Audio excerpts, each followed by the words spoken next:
Good morning. I wonder if it's too late for this. No, it is too late for that, but it's not too late for this, which is being live with you for this Hug Nation Live, formerly known as Love Mornings, but it could be anytime where you are. Hi! It is so nice to be back in San Diego, back at my home, back in the cockpit for Hug Nation. What a beautiful first few days of the year. I got to go to First Saturdays yesterday and distribute clothing and food and smiles and conversation to people in San Diego who are without means. It's an interesting dynamic that we have at First Saturdays. Well, first of all, let me just say hello. If you're here, say hello. Let us know that you're here and love to hear what you're grateful for. Good morning, Juan. Good morning. First Saturdays, we get a lot of volunteers from some local colleges. And so when school's in session, we have to tell the student groups to limit the number of volunteers to come down. No more than 15 volunteers per group, if possible. We're not a hard line, and sometimes we say, hey, more the merrier. But when you've got, 100, 120 volunteers and 150 people who are clients, then sometimes it's tough to find jobs for everybody.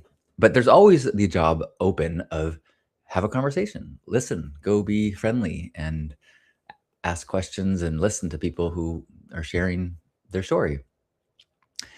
But when school is not in session, like this last weekend, there was we had under 20 volunteers, which now the more I think about it, in our early days, we only had, 5 volunteers, if that.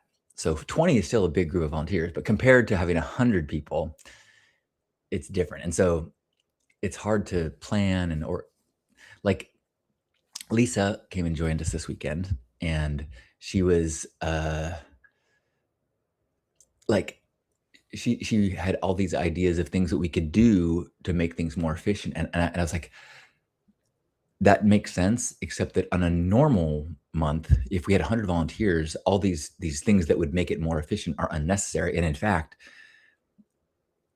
we don't want it too efficient because we don't want to minimize the number of jobs to do when you have a bunch of volunteers, and part of the fun is feeling like that you were needed. Anyway, really grateful to get together with the people there and the volunteers, and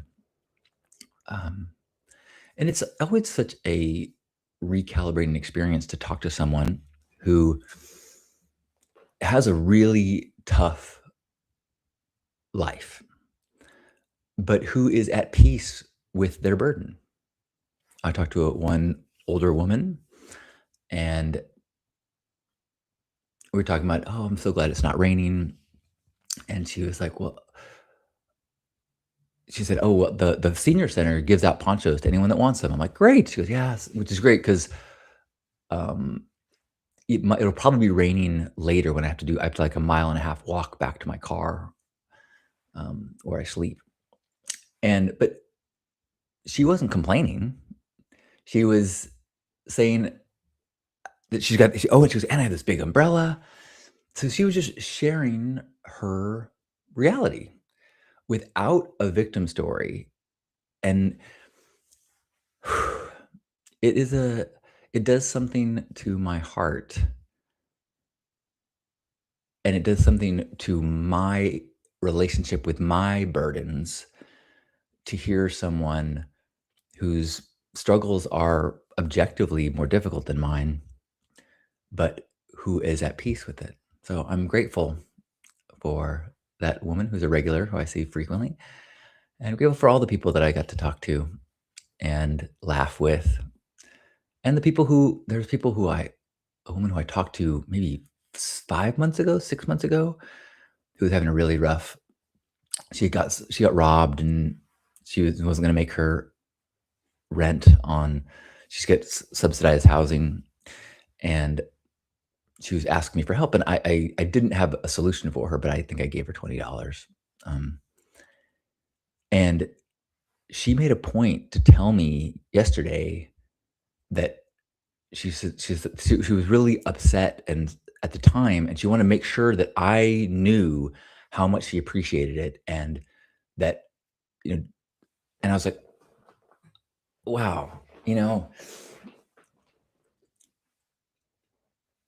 it's not uncommon to cross paths with people who are, like, panhandling, and they're just like, "Gimme, gimme, gimme, gimme, gimme, gimme, gimme, gimme, gimme, gimme," and I don't think that person remembers everybody that gives money at the freeway exit. But to have somebody who got some money months and months and months ago and makes a point to say, I it's important to me that you know how much I appreciated that. It's like, wow. Anyway, good morning. Hello, and welcome to the new year. Hello, D Love. And hello, Gerba. What's going on? Uh-oh. I'm not seeing the comments. Well, I guess maybe they're not just showing up on the screen. Oh, they're just going slow. Okay. Uh Juan says, "We are two wise men. We just need to find the third. Whitebeard's rule in 2026." The In that video that's looping right now is on it's me, Ishmael, and Jackie. So this the animation is taken. We took a picture together on the night before New Year's, and if you may have seen me post it, and just a lot of people were like, "Whoa, look at the three wise men!" And so I started playing with it in AI and made us into the three wise men. But and it did give us a little bit of AI. I don't think my beard is quite as robust as in that video, but what was cool is I was wearing that hat. So this is what I was wearing, and the AI turned it into this regal, pretty cool. Okay, maybe I'll take that down. But I was so pleased with how funny and silly it was, and I want to get as much mileage out of it as possible. High Noon, hello. High Noon says, "Morning from High Noon.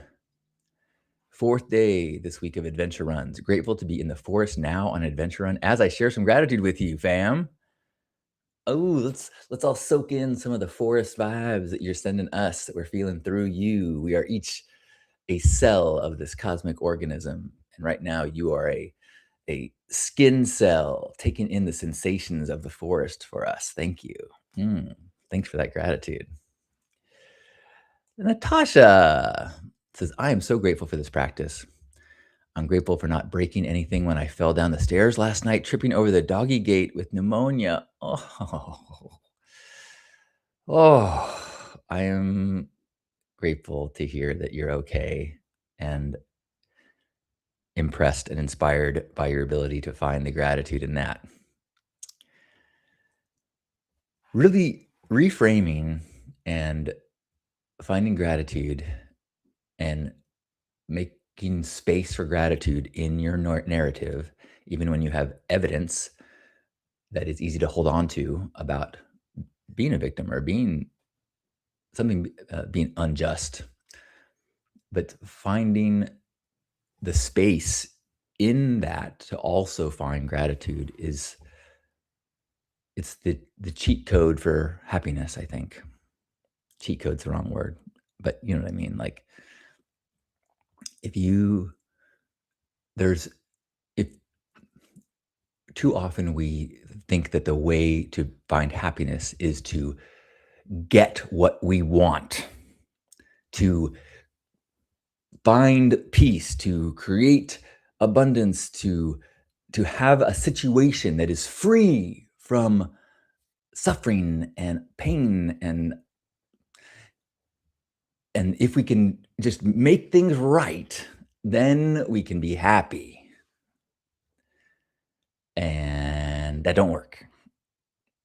But what does work is, yes, working towards improving your situation and the situations of those around you, and reducing the suffering in your life and in the world. Absolutely. And making space within all of that to spend attention and focus and awareness in the things and people and experiences and forests and pets and sunsets and heartbeats that we can be grateful for. So thank you for inspiring me and for inspiring one another and being a part of this communal practice of reframing and celebration.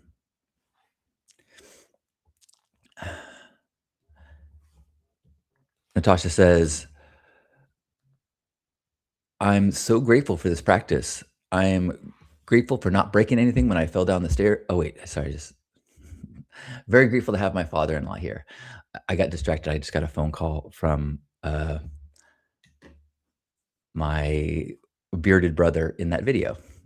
And I got thrown a little bit. So I'm so grateful that when I will have a voicemail from my brother Ishmael, uh, and hopefully discuss. We're going to be doing a men's group in May together. And Tasha says, "I'm not quite dead yet. Not dead yet." I'm happy for that. Gearbot says, "Grateful for my health and the opportunity to go ride some fresh powder tomorrow." Oh, where are you? Or where are you going? Natasha says, "Don't get me wrong. I was very sad about trying to breathe and cough with what seems like bruised rib. But I have many dogs to snuggle with me." Hello, Edna. Good morning to you.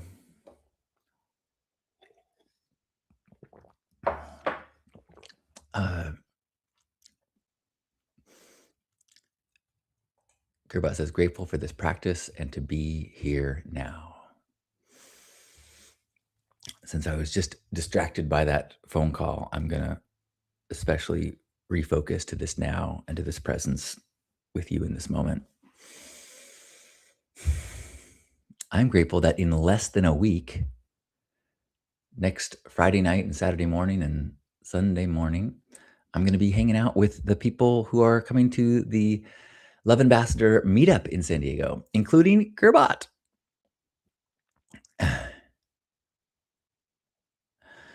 And yeah, I'm really looking forward to it. It's going to be a small group, and I'm psyched for that, to have a little, close, deep conversations and to really actually there's something that I am really that as I'm going into this new year, I've kind of got some ideas of what I want to do, and I'd like to run it by you, and it may come through as some of the like the this weekend I might lean into people for some of their help. Oh, Gerbot's going to Sugar Bowl. As I read that, all I could see was Sugar Smacks. Remember that breakfast cereal?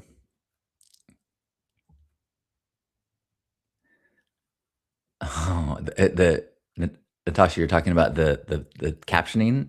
It said Gerbot. It said it was Gearbutt. That's pretty rad. Gearbutt is a pretty badass name. Okay, so this is. I'm not sure if I even have this. Well, I'll just. Yeah, I'm working towards, and today I'm going to try to put some time into it. I think I'm going to map the half of the year and break it down into like themes and topics. Some of them will be common ideas that we talk about here. Like there might be a 1 week where we're talking about the optimism tax, and the next week will be float more, steer less, and the next week will be direction, not distance, and just concepts. Some of my own, like those are all phrases that I use, but some phrases or ideas that I have learned that have become core parts of what I believe part of a healthy philosophy of a love ambassador. And then loosely making each week about that, maybe it's even 2 weeks, and having, like, these morning discussions will start that, like, that'll be kind of the base that I'll be kind of thinking about and inviting questions and saying, "Anybody have any suggestions of, like, readings related to this or videos that are related to this um, or questions related to this?" Then we can and trying to build towards, uh, like, book chapter type things. So, I'm feeling some direction towards that. Anybody else wanna share any more gratitude? I know Gearbutt has got something. I am grateful for coloring. I've been using these pastel markers and these, like, pattern books. Let me see if I can show some of the things I've been working on. This is what I was coloring last night.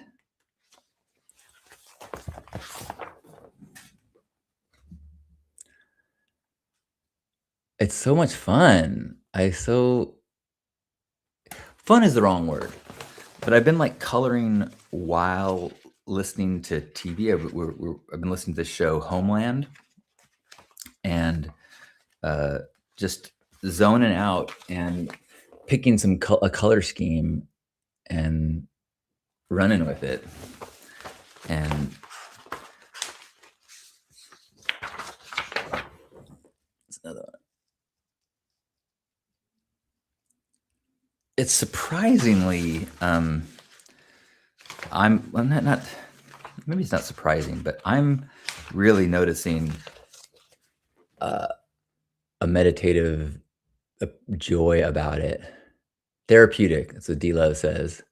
Yeah. Oh, good morning, Lisa. Lisa says, "I love that idea, John." And I'm about the themed weeks. Yeah, and I think that so and then there'll maybe be a Zoom each week where if you wanna, like, get into a conversation about that topic. So we can kind of yeah, I mean, my goal is to, um, get towards a more polished presentation of these ideas, that sometime in the future, I could say, "Oh, here's some easy to sort through, um, resources." High Noon says, "I'm grateful for the fresh pow pow I running through." Ooh, as we speak, you're running through pow pow? Gerbot says, "Grateful for the warranty on my high mileage vehicle that's allowing me to keep it running in its old age." Nice. That reminds me, I bought my used car from CarMax, is that right? And I bought the warranty, and so I need to see how to what I got a s a tire I gotta replace, and I gotta my gas the point is I need to figure out how to get the most out of my warranty and keep my car running because I am loving my car. It is 20 minutes past on a gorgeous Sunday. Anyone else wanna share something they're grateful for? I'm so grateful for my partner, Lisa. Um, she I feel so blessed. Um, wow, this reminds me I just had a dream that I had last night. I had a dream that this is a little maybe a little intense. I had a dream that I encountered this woman in a park who kinda looked vaguely familiar. She was dressed super sexy, skimpy outfit, super incredible body, and she was with a friend of hers, and she confronted me and that I had subjected her to some what she considered to be, uh, non-consensual sexual activities. Not it wasn't maybe not it was like a BDSM scene that she said that I you know, did to her, and but it was this really bizarre fetishy thing where I'm like, I don't think like that doesn't sound like me. Like I'm not into that at all. So I don't think that would have been me. But but in the dream, I was like, but I have to acknowledge that I don't have a great memory and I have years of addiction where there's things that I don't remember all of. So I this seems highly improbable, but how can I make this right? Or how can I um, help? Or, and in the dream, I was I was saying, like, I anything I can do to help heal whatever has happened outside of anything sexual, because in my dream, I was like, I am madly in love with Lisa.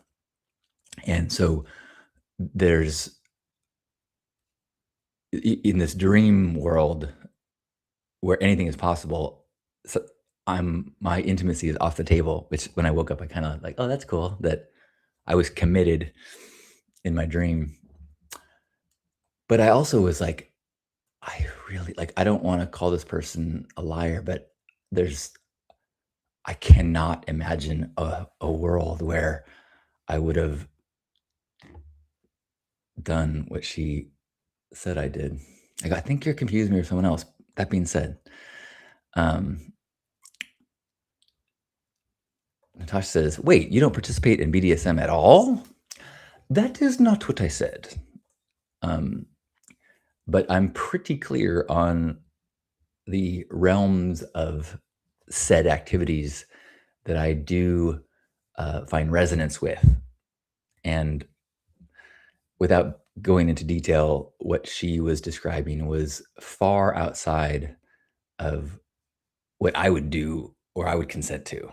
So it surprised me that she uh, felt that I had inflicted it upon her.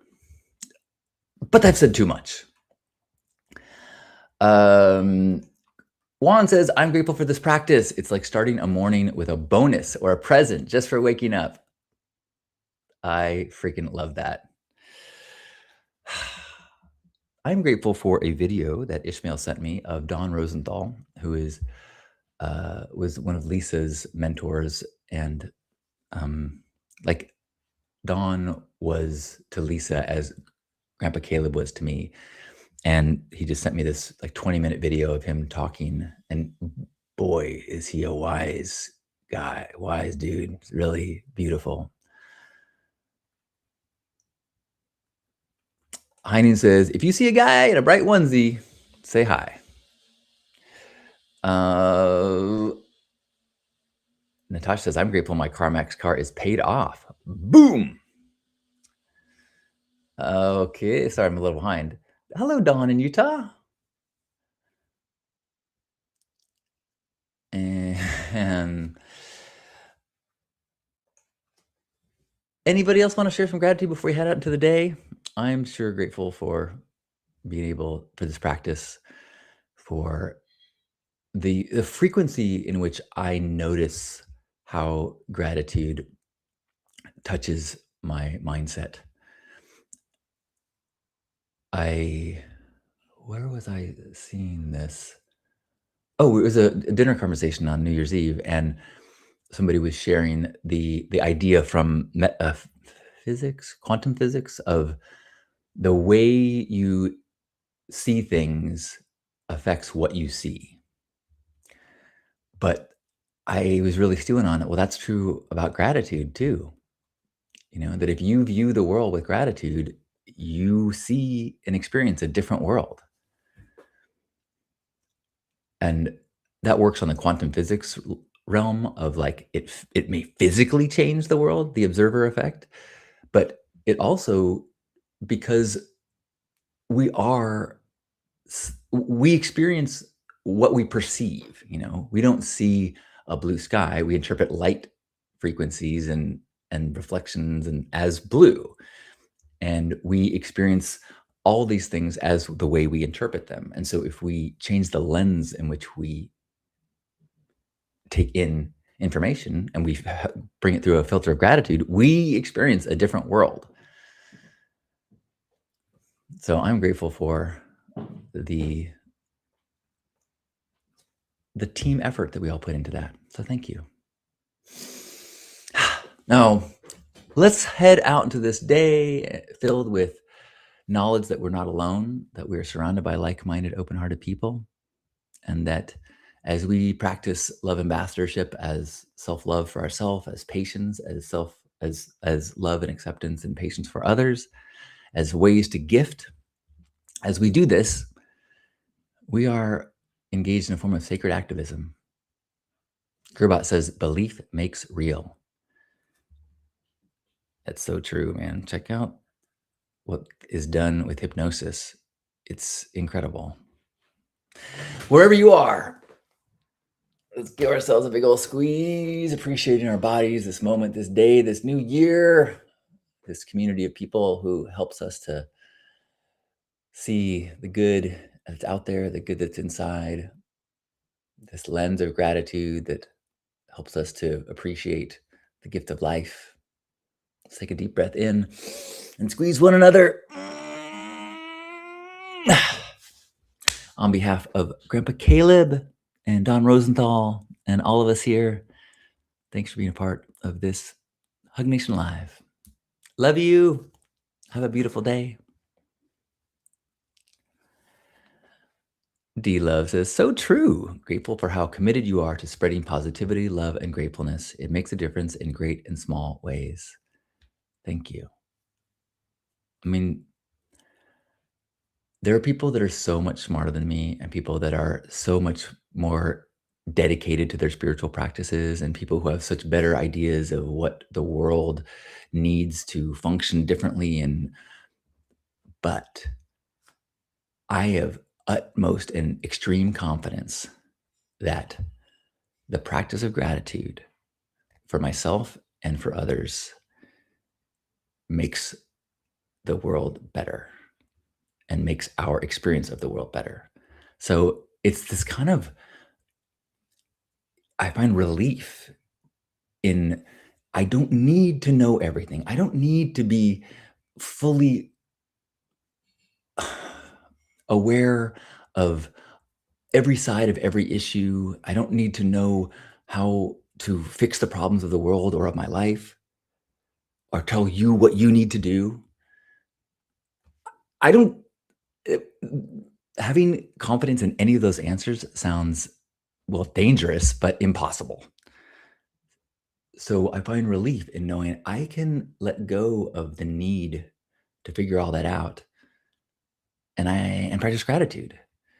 And I can let go of the thought of like, I don't know what's best for anyone by going, except I do. I do know that more gratitude is better for everyone. Thank you. I love you.